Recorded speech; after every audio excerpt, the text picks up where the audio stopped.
Ottawa scaling back its temporary foreign worker program has doctors warning about the consequences to our healthcare system. Last year, the Trudeau government set a 2026 target of accepting 82,000 temporary foreign workers. The new federal budget is reducing that target to 60,000 approvals. The cuts come as new data shows how Canada's healthcare system is increasingly reliant on this program. For more on what the changes could mean for healthcare, we're joined by Dr. Bernard Ho. He's an emergency physician at Mount Sinai Hospital in Toronto. Good morning.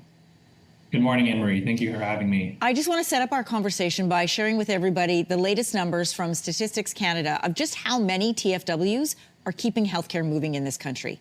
So in 2000, Canada's healthcare system employed 3,200 temporary foreign workers.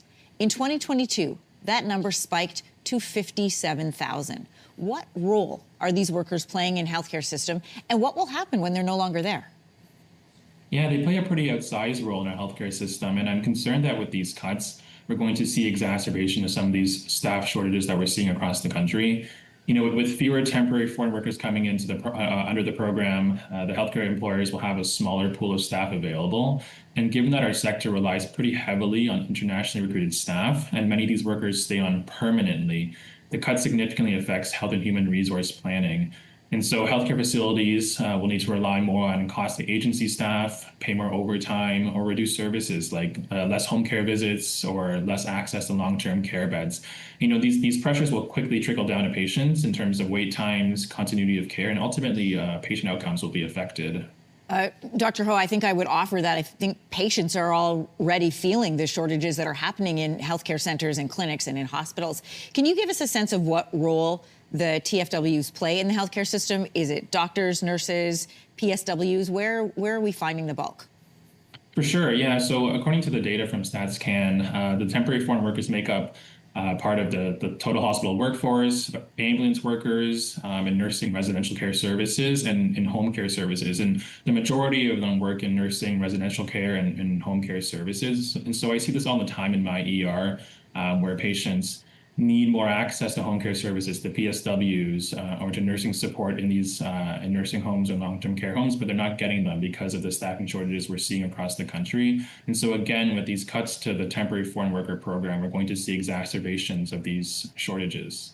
We've had so many conversations on this show about Canada's healthcare worker shortage, and part of the goal in reducing temporary foreign workers is to fill those positions with citizens. So what needs to change in the system in order to attract citizens to those jobs?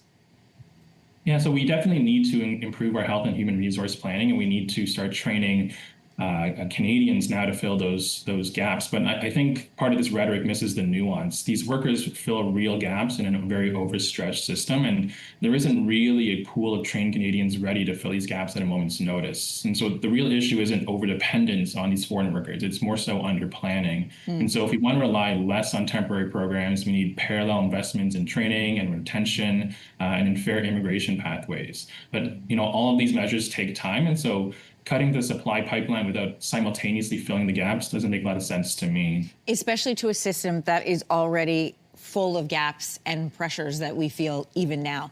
The federal budget includes new measures aimed at making it easier for those who are seeking citizenship, who have been licensed abroad, to be able to use those actual skills here in Canada. We all know the story of people who've been trained abroad who are doing service jobs or non-medical jobs because they just can't practice their skills here. The new Foreign Credential Program Action Fund is receiving $97 million in 5 years, or over 5 years, to improve the fairness, transparency, timeliness, and consistency of the foreign credential recognition. So how far does this money go in addressing the shortages you and I are talking about? I think it would definitely be a good step. I think we obviously rely on temporary foreign workers, and we should definitely be protecting them and providing them as many resources as possible.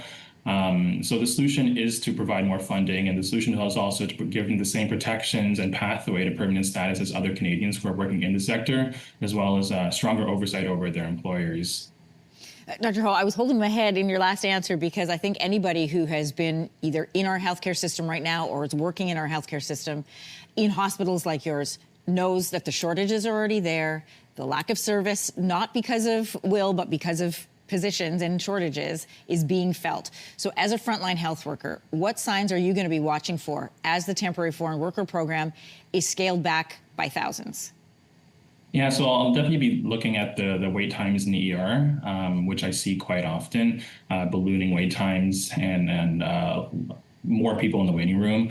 I'm going to be looking for the elderly patients that I see in the ER and whether or not they're actually able to get into the long-term care beds, into nursing homes, and the outcomes that I see from them in terms of whether or not they're are they falling more? Are there more infections that are happening because of these shortages, which I'm seeing more and more, but hopefully when we fill these gaps, we'll see less of these outcomes. I'm really glad you came on today to discuss this with us, Dr. Ho. You're an emergency physician at Mount Sinai Hospital in Toronto. We know you're busy, but we know this is important to you, so thanks for taking out the time. Thank you for having me.